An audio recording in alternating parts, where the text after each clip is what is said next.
Hello, my name is Dr. David Cameron, Spire Clinical Lead, and I'm delighted to talk to you on World Mental Health Day on this year's theme of raising awareness. We find ourselves in the midst of a health pandemic, where in the UK it is estimated that 1 in every 200 people is infected. However, pre-COVID, we were in the middle of a less publicised mental health pandemic, where in the past week it is estimated that a startling 1 in 6 of us will have experienced a common mental health problem, which, sadly, will only get worse in the current climate of fear and uncertainty. Globally, mental health and behavioural problems, anxiety, depression, drug substance misuse are one of the major causes of the overall burden of disease, impacting on our quality of life, capacity to function, and lead meaningful and fulfilling lives. According to the World Health Organization, major depression is the leading cause of disability worldwide and including a major contributor to the burden of suicide and coronary heart disease. While we continue to make significant advances in understanding the interrelated biological, psychological and social determinants of mental health, mental ill health, equally these advances highlight that much of what we know is what we don't know. In other words, it remains a very grey area. We don't easily tolerate the fear of not knowing or uncertainty. Grey, therefore, is not our favourite colour. We like black and white. We like certainty. This means that often we join up the dots in a haphazard way with misinformation. For example, think back to the beginning of COVID. Unfact-checked information ran amok, a so-called infodemic of misinformation, fueled panic and irrational behaviours. I think we can all remember the toilet paper fiasco. Likewise, in the mental health arena, misinformation feeds and maintains negative stereotypes built on myths and misconceptions that marginalise, alienate and socially isolate. Since the onset of and social restrictions imposed by COVID, we can all relate to the negative impact of social isolation. It should come as no surprise then that many people with a mental health condition report that being discriminated against, marginalised and socially isolated can be a bigger burden and obstacle to their recovery than the condition itself. To avoid stigma and discrimination, it is vital, therefore, that we keep an open mind, keep learning, keep educating ourselves about mental health so that it becomes part of our everyday conversation, not something which lurks in the grey shadows of our minds that we either shy away from or are ashamed of. What then are the myths and misconceptions in mental health which fuel stigma? At the start of my career, some 30 years ago, I found myself on placement in the psychology neurophysiology department of Broadmoor Special Hospital, which housed notorious serial killers such as Peter Sutcliffe, otherwise known as Jack the Ripper, Ronnie Cray, the infamous gangster twin, and other less infamous but nonetheless dangerous individuals. Coincidentally, or not, both Jack and Ronnie were diagnosed as paranoid schizophrenics, tried for their crimes, but deemed not guilty by reason of insanity. Thereafter confined to and treated in a special hospital, as opposed to being sent down to serve a custodial sentence in a so-called normal prison. Priority, of course, must always be given to protecting the public from what are unquestionably dangerous individuals. However, our preference for black and white thinking means we often join up the dots in a misinformed way, painting an abstract picture that all individuals with a diagnosed mental health condition are mad, bad and dangerous. A picture often portrayed in the popular press and films such as Psycho. Who can forget Norman Bates or Hannibal Lecter, the deranged psychiatrist in Silence of the Lambs?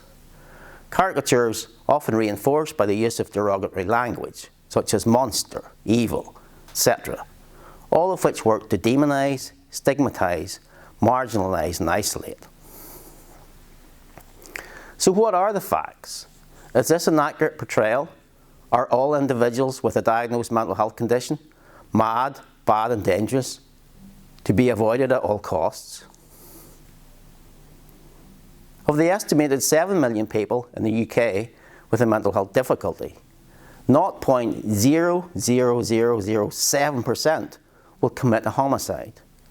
And in these exceptionally rare cases, it's often because they have fallen between the cracks, did not receive either the right or timely treatment. The facts are, people with severe mental health conditions are 10 times more likely to be victims, not perpetrators of violent crime. The most powerful predictors for violent behaviour are in fact young, white male and under the influence of alcohol, so-called normal individuals. Related to this notion of normal, for those diagnosed with a severe mental illness, such as schizophrenia, we often mindlessly talk about, label them as a schizophrenic, which is depersonalising, dehumanising, and as we have seen, demonising. Contrast this with someone diagnosed with a physical health condition, such as cancer. We don't talk about them as canceric, which would wrongly define everything and all that they are as a human being. It is these caricatures, derogatory language, which must be challenged and broken down if we are to break the negative stereotypes, stigma, which leads to marginalisation and social isolation, while reaching out with compassion to connect with those of us experiencing a mental health condition.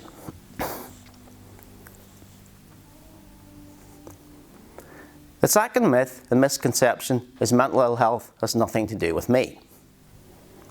One of the most frightening thoughts for us all is the thought, fear, that we are losing our mind. Not least because of all the negative stereotypes which, as we have seen, we attribute to the thought. It's less frightening to rely on our good old black and white thinking, categorising those diagnosed with a mental health condition, them, as somehow fundamentally, qualitatively different from us, or me, not diagnosed with a mental health condition. This gets us off the hook and provides some reassurance and comfort. However, because we are all made of the same stuff, it is a false split, a false dichotomy. As with COVID, none of us are immune from the so-called common cold of mental health, that is anxiety and depression. It is best therefore to think of mental health as existing on a continuum, where the difference is in the severity of the level of distress experienced and the impact on our day-to-day life functioning, our work life, our family life, our interpersonal relationships, etc. For example, we all know what it feels like to experience disappointment or feel a bit down, be out of sorts with ourselves and others. The so-called Monday morning blues feeling. There is minimal impact on our daily life. A cuppa of our favourite brew, in my case, skinny flat white, double shot, a bit of a moan and a groan with a trusted friend, and our mood quickly lifts. The Friday feeling. Contrast this with someone at the other end of the continuum, experiencing severe clinical depression. The feeling is pervasive and debilitating. Variously described to me over the years, like a red mist descending over me, a paralysis, an indescribable, intractable fear, terror, worse than terror, a living hell. The individual is unable to face the day, has little or no interest in life or living, nor can they derive pleasure from previously pleasurable activities. They are completely overwhelmed, helpless and hopeless. On the continuum between mild, low mood, and severe depressive states of mind are the so-called in-betweeners, those with moderate levels of distress. This group accounts for a large majority of the 1 in 6 of us who will experience a common mental health condition over the previous week. Notwithstanding, some of us will have recurrent episodes over our life course, it is important to remember that this 1 in 6 is not static, not the same person each week, but will rotate with the roll of the life dice, over which we have little or no control. Typically, therefore, the 1 is reacting to the inevitable and unavoidable, difficult and challenging circumstances and events that life throws at us. For example, in the UK, after COVID lockdown, understandably, the rates of depression increased by almost 50%, manifest by stress and anxiety.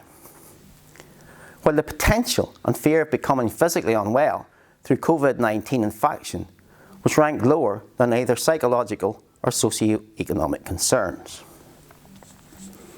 It is important to remember that mental health and mental ill health does not occur in a vacuum, but intersects with whatever is going on in our life at a particular point in time. Mental health, therefore, is everyone's business, and we are literally all in this thing called life together. Suffering is universal and must connect, not isolate us. So on World Mental Health Day, and every day, let's draw on and join up the dots in a positive way and connect through our common humanity to support each other with compassion and kindness. The third and final myth I'm going to talk about is mental health is a sign of weakness, something to be ashamed of.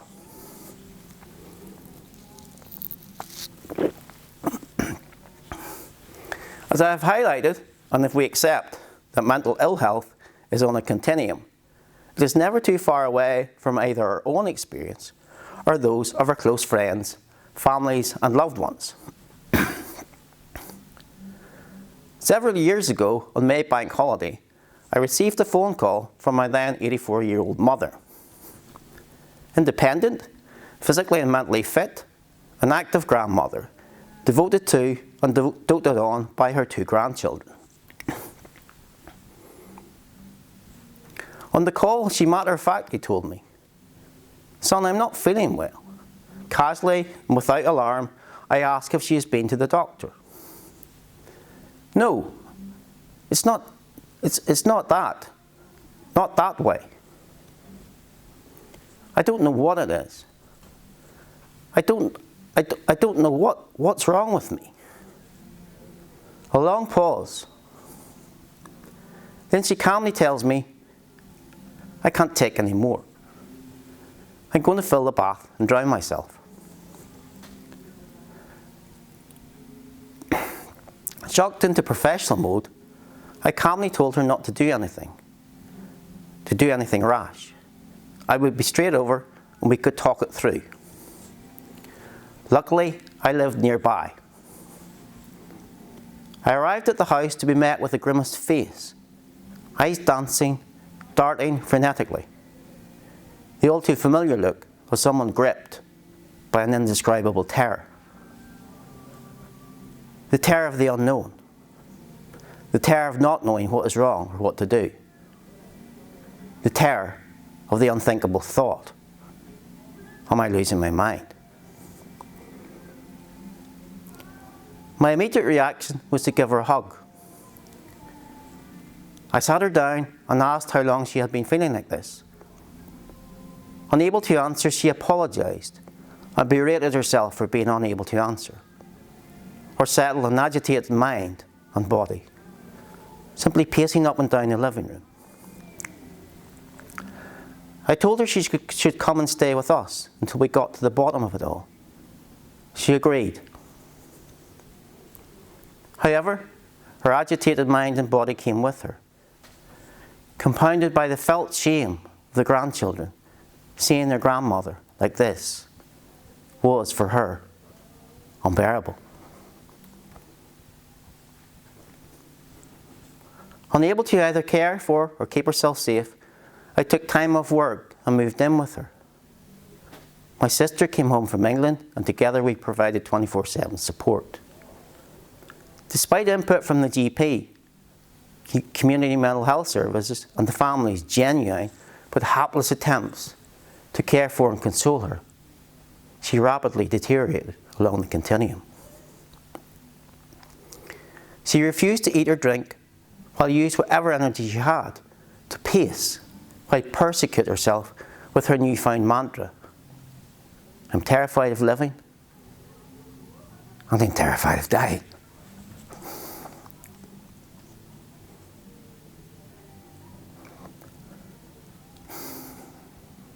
Physically frail and dehydrated, she was eventually hospitalised.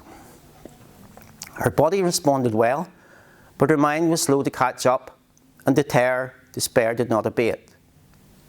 She was eventually stepped down with a community-based support programme.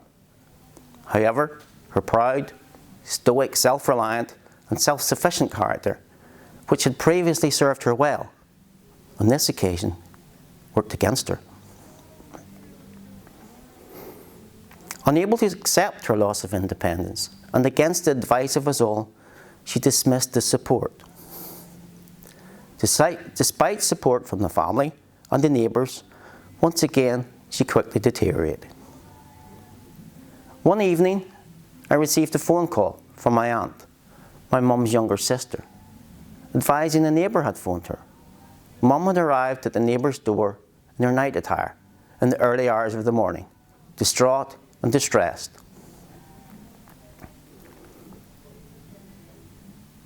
My aunt, although kind and considerate, was equally distraught, obviously embarrassed by her behaviour, which she felt reflected badly on the family. A follow-up meeting saw my aunt harshly criticise her sister's behaviour as unacceptable, forcibly demand, pull yourself together, with the thinly veiled message, you should be ashamed of yourself, and merely adding to Mum's guilt, shame and distress.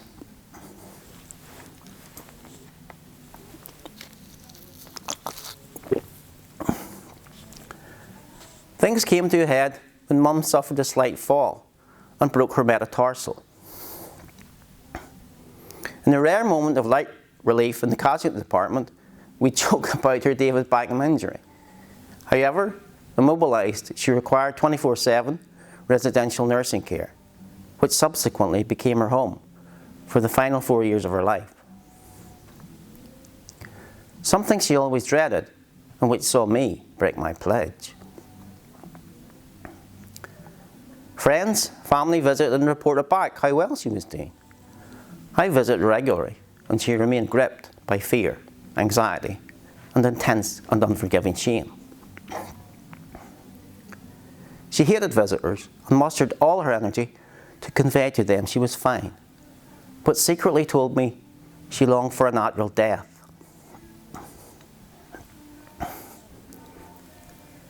Aged 89, she was diagnosed with cancer, terminal. As we talked it through in the visitor's room of the residential nursing home, in the sleepy seaside town, tearfully, while slowly shaking her head from side to side, she asked quizzingly, "Why?"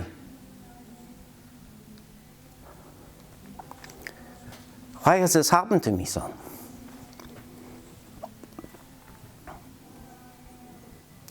I could only respond with tears before she quipped with her wry smile, "Why would this not happen to me, son?" The acceptance that her suffering was neither personal nor reflected that she was either a bad nor a weak person, but the suffering is universal, part of the human condition, seemingly brought some relief. She died some 4 weeks later. At the funeral, there were the usual kind and comforting eulogies. However, no one mentioned her terrifying life-death struggle with mental health. I, of all people, remained silent, in honour of, or perhaps betraying her memory, silenced by my own and the family's implicit shame and stigma. My mother was an educator, a teacher, well respected in the community, and well known for her work with special needs and learning disabled children. She valued education, and she valued learning. The theme of this talk on World Mental Health Day is about the importance of raising awareness through learning, educating ourselves about mental health to dispel the negative stereotypes which isolate, marginalise and add to your suffering.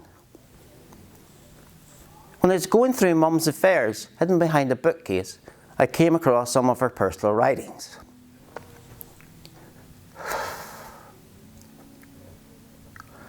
It was clear she had suffered for many years, but had denied and masked her struggles, silenced by a sense of shame which had stopped her asking for help and support when faced with the trials and tribulations of life, until it all became too much.